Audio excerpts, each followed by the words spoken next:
Hey, how's it going? John from Branson Cerakote and Laser here. We've had a lot of requests in the last few months or so about where we get our supplies and equipment. And the easiest way we found to kind of consolidate all that into one is to start an Amazon influencer store. In full disclosure, we do get a little bit of a kickback. It's not very much from every purchase that anyone makes there.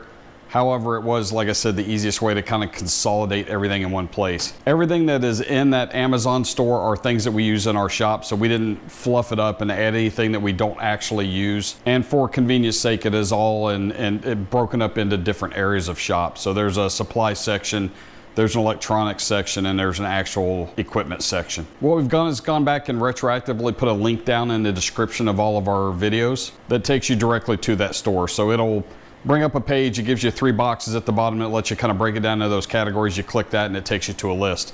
Not everything we use in the store was there because Amazon doesn't quite carry everything. So if there's something you don't see, just hit me up and I'll be happy to let you know where we get those particular items. I did kind of price shop a little bit on most of the things that we use, the common stuff anyway, and Amazon seems to be pretty reasonably priced. Also, the one big benefit is if you have a Prime membership with them, you get pretty fast shipping. Sometimes you get it the next day. Also, if there's anything you'd like to see us add to that list or anything that you kind of think maybe we use or should have on there just for everyone else, hit me up with a comment down below and I'd be happy to look at it and add it to the store. So that's it, just a quick informative video. Don't forget to like, subscribe, comment, and share. Check us out at BransonCerakote.com for all your laser, stencil, and Cerakote needs. Have a great day.